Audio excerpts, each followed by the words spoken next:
You Dalits should demand abolition of reservation. It is harming you, it is befooling you. Sikh regiment has Jat Sikhs. And there's another regiment called Sikh Light Infantry, which has Dalit or Mazhabi Sikhs. This is your country even today. Theoretically, Islam is against caste. Prophet Muhammad said that all are equal. That is why I admire Prophet Muhammad. But these Muslims of most of India, they will follow the caste system. So they are not real Muslims, they are fake Muslims. I have to tell them on their face. You have a pagadi and you have a beard, but you are no Sikh. You are fake Sikhs. I don't have a pagadi, I don't have a beard. But I am a real Sikh because I am a follower of Guru Nanak. But the politicians are still keeping the caste system alive artificially for getting votes.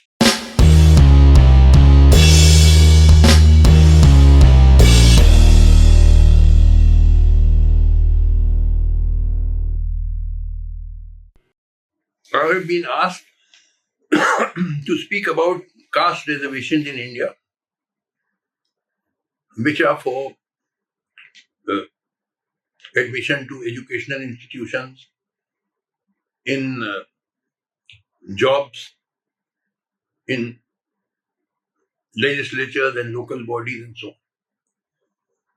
But before I speak on reservations, I would like to say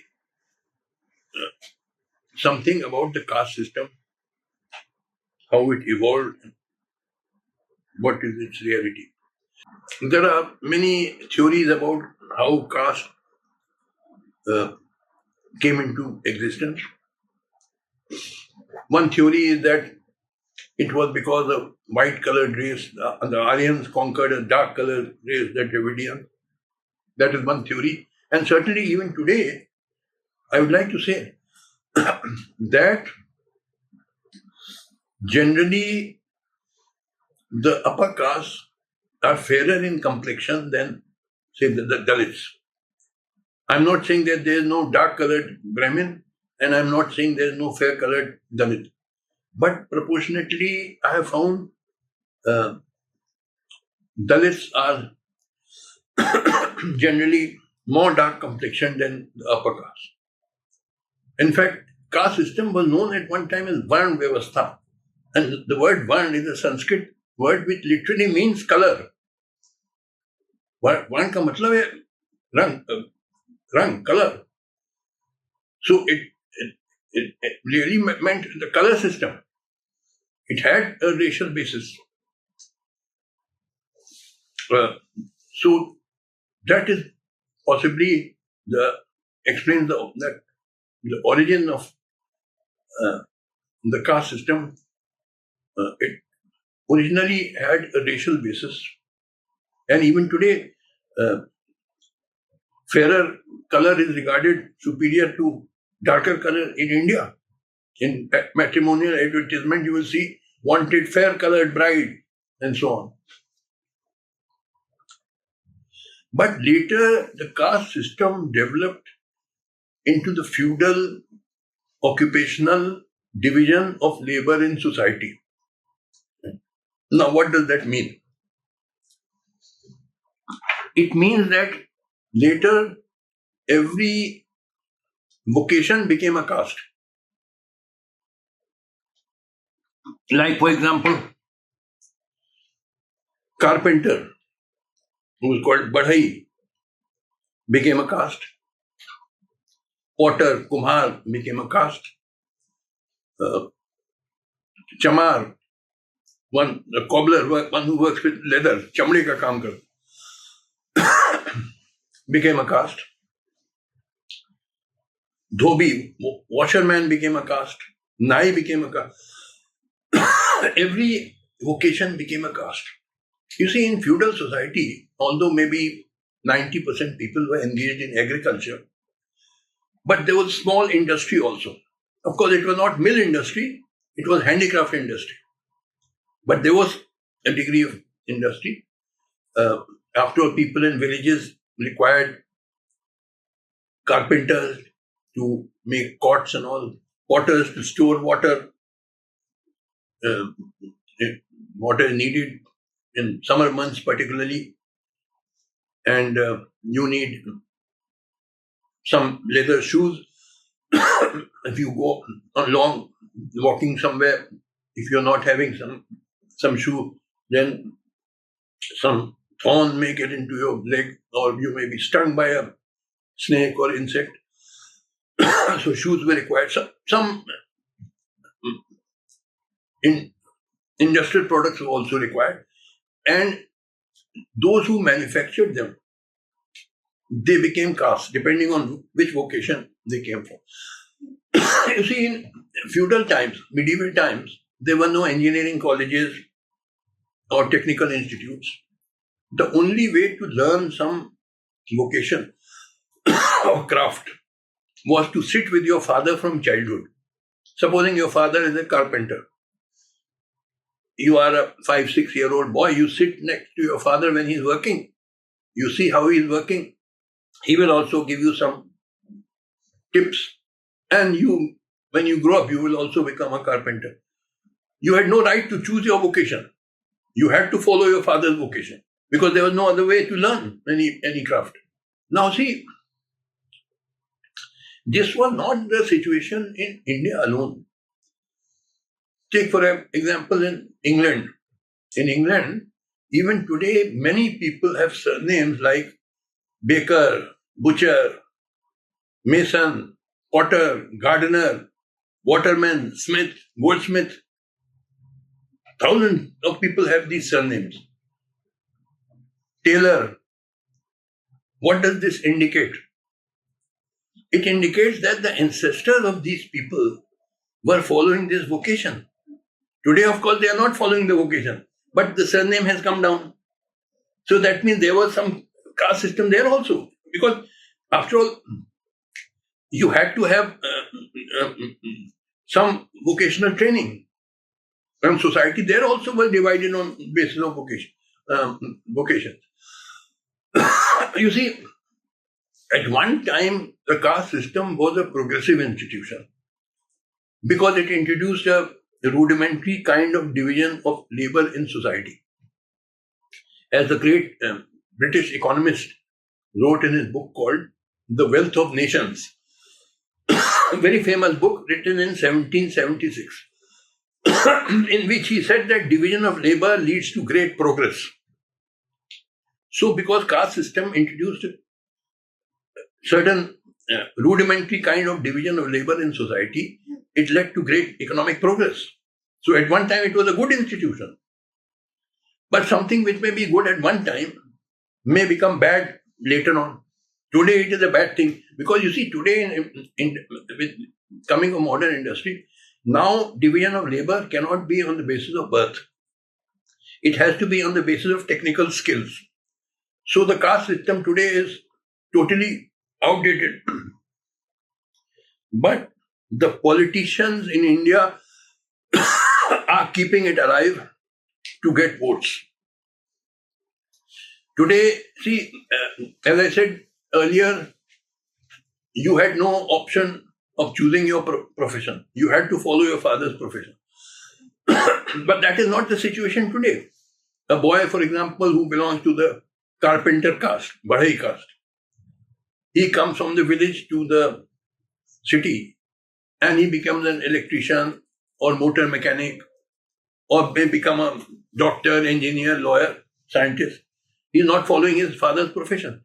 So the social basis of the caste system has already been destroyed with the advance of technology. Now people are not following their father's profession. But the politicians are still keeping the caste system alive artificially for getting votes. See, because unfortunately, as I said, in India, politics largely runs on the basis of caste and communal vote banks. And politicians, they polarize society, they rely on votes of a certain religion or certain caste. Some political parties emphasize religion, some political parties emphasize caste. This is how the system functions. So these politicians are keeping the caste system alive artificially, although, as I said, the social basis has been destroyed with the coming of technology. And that is why I said that under the parliamentary system of democracy, we cannot have progress because it runs on the basis of these feudal forces. I am totally opposed to caste reservation, and I want to tell you why.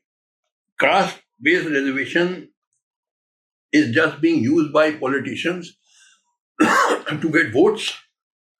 In fact, it is greatly damaging the Dalits and the OBCs. And I will explain how. See, I am totally against caste-based reservation,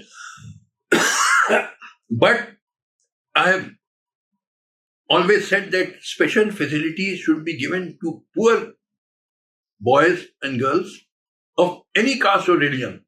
Because supposing there's a boy from a poor family, now his father could not afford to buy textbooks for his child. Whereas there may be other boys and girls who come from rich families and their father can provide them with such textbooks. So the state should give such textbooks free to the poor people, poor boys, so that he or she gets an equal level playing field. After that, whether you use that equal level playing field or not is for you. But at least give him the opportunity give him the opportunity of developing his talent, his potential. So special facilities should be given to poor children of all castes and religion, even upper caste. But so far as caste reservation in educational institution, jobs, legislature, local bodies, I am totally opposed to it, and I want to give you my reasons. Firstly, how much percent of Dalits and OBCs get benefit of reservation? Not even 0.01%. Because how many jobs are there? How many seats in educational institutions are there? There are maybe 25 crore, 30 crore scheduled castes and maybe 60 crore OBCs. Do all of them get the benefit of reservation? Hardly 0.01%. But the illusion is created that everybody is getting the benefit of caste reservation. So it is befooling them that you will all get jobs, you will all get admission in medical college or engineering college by reservation, when hardly 0.01% will get. Because there are very few seats, there are very few jobs, and even that 0.01% belong mostly to what is known as the creamy layer, which means the children of IAS officers or ministers and so on. The poor Dalit or poor OBC living in village and all, he has hardly any chance of getting any benefit of reservation, but he's befooled into thinking that reservation is a very good thing for him. So it is really taking them for a ride. Secondly, such caste reservations are doing great harm to SCs and OBCs because they act as psychological crutches and thus weakening them. An impression is created in the mind of many young Dalits and OBC that they need not study hard because in any case, because of their caste, they will get the admission or job. So it weakens them because they think that even without working hard, they will get a job or admission. So it is harming them by making them weak, by giving them a sort of Baisakhi. A crutch is called Baisakhi in Hindi. When what I say, you people, you SCs, OBCs must throw aside these crutches, this Baisakhi, and say that we will work hard and prove that we are not intellectually inferior to upper caste. And we don't want any reservations. We will prove it on merit that we are not inferior to upper caste. This should be our approach, a manly approach. Not this that We want reservation. We want crutches permanently to keep us walking. Then such caste reservation are serving the policy of divide and rule of the political rulers as they create animosities between SCs and OBCs on the one hand and upper caste on the other hand. The need of the hour in India is that the people must be united, not divided. Because unless we are united, we cannot launch a mighty historical struggle for creating a better political and social order. We must be united. But reservation divide us. For example, an upper caste boy who gets, say, 80% is not given admission or a job, whereas a Dalit who has got only 40% may be given admission or a job. Now, will that upper caste boy not have a grievance, have a heart burning that I got 80% marks and I have not been given admission or a job? And this other boy, just because he's Dalit, even with 40%, he's been given admission or a job. So is that not dividing the people of India? When the need of the hour is that we must be united. So this serves the purposes of the ruling class, the ruling political class. They polarize society for their vote banks. It is serving their purpose, not the purpose, not benefiting the Dalits or OBCs. And the scheduled caste must realize that they cannot get improvement in their lives unless they unite with the enlightened section of the upper caste, like a person like me. I'm technically a Brahmin, but I'm totally opposed to the caste system. So scheduled caste should unite with the enlightened section of the upper caste in launching a united struggle for building a political and social order in which everybody gets good, decent lives. But these caste reservations keeps scheduled caste isolated and away from other castes, the upper caste. So that way also that harms the entire Indian nation, including the scheduled caste. In fact, these caste reservations are used just as in vote bank politics. It is not for benefiting the scheduled caste or OBCs, but for befooling them into thinking that they are being benefited, and therefore this kind of reservation is nothing but a fraud.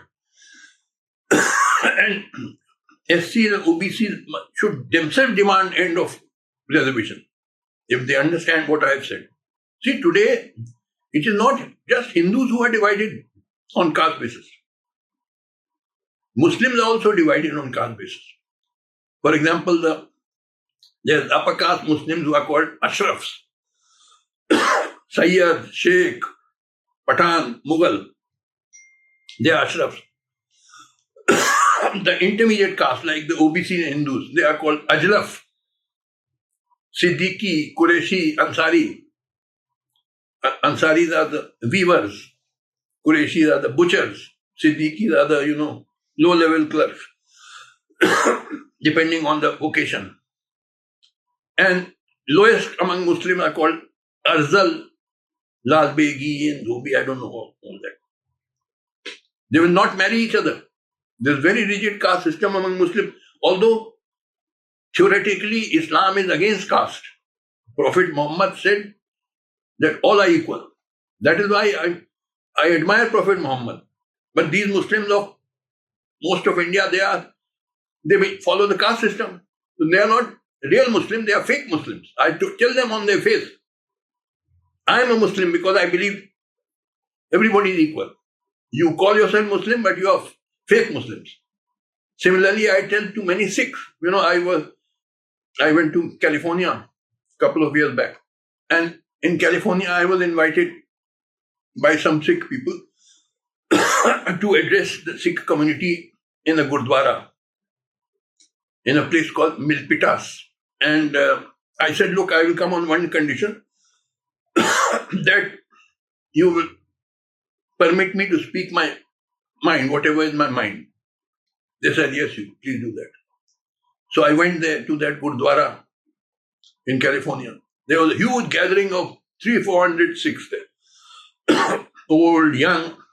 When in my speech, I told them, you can see in my speech in YouTube, I said, you Sikh people have one very great quality, and that is the spirit of service in your community. Whenever any calamity, any catastrophe, any great tragedy occurs, floods or an accident, train accident, the young Sikh boys are the first to rush to help. And that is because of the spirit of service, seva, in the Sikh people, which was taught by the great Guru Nanak. I have hardly come across any community in the world with this spirit of service which is in the Sikh community. Having said that, I said, now I must tell you what is wrong with you also, the great defect in you. I said, the defect is you follow the caste system. When Guru Nanak said that all are equal.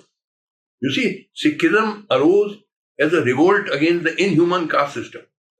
Guru Nanak said that all are equal. That is why I am an admirer of Guru Nanak. But you people follow the caste system.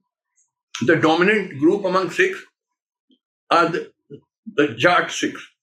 I think about 50% Sikhs are Jat Sikhs. And they are rich landholders and rich businessmen. Whereas about 25-30% Sikhs are what are called Mazhabi Sikh, Dalits. Dalit converts, they are called Mazhabi Sikh. But the Jat Sikh look down on the Dalit Sikh, will never marry with them. Look down on them. In fact, you know, in the Indian army, there are two regiments. One is called the Sikh Infantry. No, sorry, Sikh Regiment. Sikh Regiment has Jat Sikhs. And there's another regiment called Sikh Light Infantry, which has Dalit or Mazhabi Sikhs. Even today. In fact, I spoke to Lieutenant General Panang, who was a Northern Army commander. I said, this was created by the British time, two different units for the same community, that is Sikh. Why did you not get it abolished? Well, he said this, that. So this continues even today. I said to those people, 300-400 Sikhs gathered in that Gurdwara in California. I said, you have a pagadi and you have a beard, but you are no Sikh. You are fake Sikhs. I don't have a pagadi, I don't have a beard. But I am a real Sikh because I am a follower of Guru Nanak. That all are equal. When I said that, there was a big hue and cry among the elderly Sikhs. They rose up and said, what are you saying? No, very wrong thing you say. But then some young Sikh, young men, 20-25-year-old, they rose up and said that what Justice Katju is saying is true. It's correct. We have this defect in our community. They supported me. I said, I'm not trying to run you down. I'm just stating facts. I praise your great quality also. But this is the truth. That you follow the caste system. So, now, how is the caste system going to be destroyed? I've written many articles on this. You can see on Google. It can be destroyed, firstly, only if we start a united people's historical struggle for creating a political and social order under which there's rapid industrialization so that everybody gets a high standard of living and decent lives. And this struggle must be led by modern-minded people who are above caste and religion. And secondly, it is industrialization which destroys caste system. That is why relatively there is much less casteism in, say, West Bengal than in UP or Bihar. because certain degree of industrialization took place. Because when there's industrialization, what happens is, in feudal times, human groupings were small and scattered over large agricultural areas. Whereas when industrialization process takes place, what happens is that human groupings are concentrated in cities, in factories, establishments, offices, and so on. So humans come closer together. Physically, they come close together. And when you come close together, you get to know that a person of another religion or caste is not the devil which he was painted to be. So that removes many backward prejudices. So industrialization helps in destroying casteism. I am totally against caste. It is a curse on our society, and that is why I am no supporter of parliamentary democracy, because parliamentary democracy runs on the basis of caste and communal vote banks. I am totally opposed to parliamentary democracy. I am totally opposed to caste reservations. They are not benefiting, rather they are harming the Dalits and backward caste by creating illusions in them and by isolating them from upper caste, etc. It's doing great damage to the SCs and OBC. In fact, I was invited to Jalandhar by a Dalit organization a few years back. Very big organization, which has branches all over Punjab and other states also. But I think headquarters is in Jalandhar. And I think in Punjab about 25% population are Dalits. 25% at least of the Sikh population. They telephoned me from one of the office bearers of that the Dalit organization. That, sir, please come and address us in a huge gathering of thousands of Dalits. I said, I will come on the condition that I will be allowed to speak whatever is in my mind. So that gentleman said, let me please first consult my committee. I said, okay. So then he telephoned again and said that I have consulted my committee. They are agreeable. You can say whatever you like. So they sent me the air ticket and all. I went there to Jalandhar. And when I reached my hotel, a large group of these Dalits, 15-20 of them came to meet me and said, sir, please don't speak against reservations. I said, look, I had told you from Delhi that I will come only on the condition that you will permit me to speak whatever is in my mind. And now you are placing conditions and restrictions.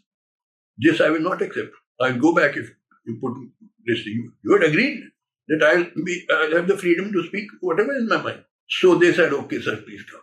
So I went to that venue of that function. There were 4,000-5,000 people, huge gathering, huge pandals.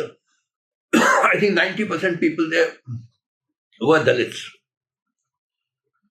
And among the things I said in my speech, I think you may find it in YouTube. I said, you Dalits should demand abolition of reservation. It is harming you, it is befooling you. And then I told them whatever I have just now stated. I explained to them how it is harming, this caste-based reservation is harming Dalits rather than benefiting them. So when I said all this, they were stunned. Then there was an uproar against me. But I said, look, I was allowed to speak my mind. You need not agree with me, but this is what I genuinely believe. So I'm the greatest sympathizer of the Dalits. They have been treated inhumanly for centuries. And I have great sympathy. I want to help them. But they must know the truth and not be befooled by these politicians who just want their votes. I was invited to the Dehradun University. Now listen to this. to speak on the constitution. This also you can see on YouTube. Just type Justice Katju there, you get it. There was a huge gathering, I think 400-500 people. There was a huge hall and all full. In fact, maybe 400 seats all full and about 200 people were standing. On the front row were these professors of Dehradun University. Second row they were associate and assistant professors. And behind them all students, boys, girls. Among the things I said, you see, I'm a very blunt person. I believe in saying 2 plus 2 is equal to 4, however much that hurts you. I will not say 2 plus 2 is equal to 5 to please you. I will keep saying 2 plus 2 is equal to 4. So, among the things I said in that huge gathering, I said these professors sitting in the front row, many of them have PhDs from Harvard or Yale in America or London School of Economics and wearing lovely suits and ties, and lady professors wearing colorful sarees. Just now I will prove to you in 2 minutes that their heads are full of gobar, cow dung. I said, I will not take more than 2 minutes to prove it. Then I said, ask them if their daughter wants to marry a Dalit boy, will they give their consent? Not one will give consent. Many will get honor killing done of their daughter and that boy. This is the harsh reality. Now tell me, I am not impressed by PhD from Harvard or Yale or London School of Economics. The point is, what do you have here in your head? Is it reason or is it gobar, cow dung? All these professors sit. When I said this, these students enjoy when their professors are being pulled down. So there was clapping, huge clapping. I said, see, I am speaking the harsh truth. This is your society. I said, this your degree is from Harvard or Yale or London or School of Economics does not impress me. When you are casteist, I was appointed as Chief Justice of Madras High Court. I'm originally from Allahabad. I was a judge in Allahabad, but then I was sent as Chief Justice of Madras High Court. One day, one judge of Madras High Court, he was a Dalit. He and his wife in the evening came to my residence just for a courtesy call on me and my wife. And his wife, that High Court judge, by the way, was a Dalit. His wife belonged to upper caste, either Brahmin or something. And his wife told my wife that when we married, we had a love marriage 25-30 years ago. And when we got married, my relatives, including my parents, performed my funeral rites. That I am dead for them. And for 25-30 years, they have had no contact with me. Once I saw my grandfather in some shopping mall or something, I ran to touch his feet. But when he saw me, he turned his face away and walked out. This is your country even today. So many communities. The Jat community. If a Jat girl wants to marry a Dalit boy, a Muslim boy, she is inviting a death sentence, both for herself and that young boy. In Tamil Nadu, so many universities you can see on Google. If a Dalit boy marries a non-Dalit girl, often both are killed. This is your society, how backward your society is. So, we have to, how will this be abolished? It can't be by parliamentary elections. Because parliamentary elections, in fact, further entrenches casteism. Because it runs on the basis of caste and religious vote banks. It can only be abolished by some kind of people's revolution, which is going to take time. It is when it will happen, who will be the leaders, how long it will take, I cannot say. But it's certainly this transformation from feudal society to a modern society will not be easy. It will take time. And there have to be patriotic and modern-minded people to lead this historical struggle, the people's struggle, which is united, which rises above caste and religion. But that is the only way out. Otherwise, the caste system, which has continued for centuries or rather maybe thousands of years, will not be easily abolished. I went to America. Let me tell you, in California, even there's these Indians who migrate there, become citizens, US citizens, permanent resident, they carry their caste baggage.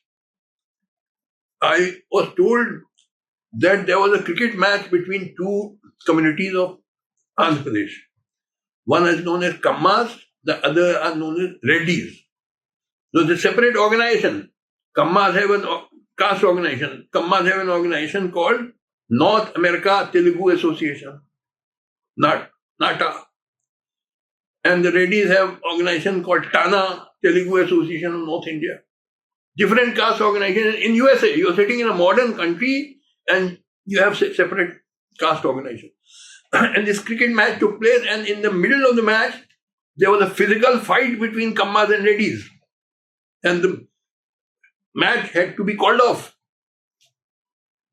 This is your Indians even living in America. Some laws have, I believe, in California has been passed against caste discrimination. I wrote an article that all these laws will remain on paper. Even in America, the caste system will continue because these people from India have taken their caste baggage to America. They have a Brahmins organization in USA. They have Baniya organization, Vaishyas organization in USA, sitting in a modern country. But yet, you could not get off your caste baggage.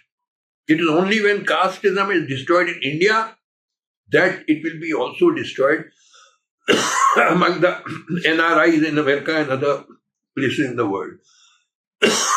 So, it's a long struggle, but I'm very clear in my mind that casteism is a curse on our society, and the sooner it is destroyed is better, but it will take a long time and a long struggle to achieve that. Thank you.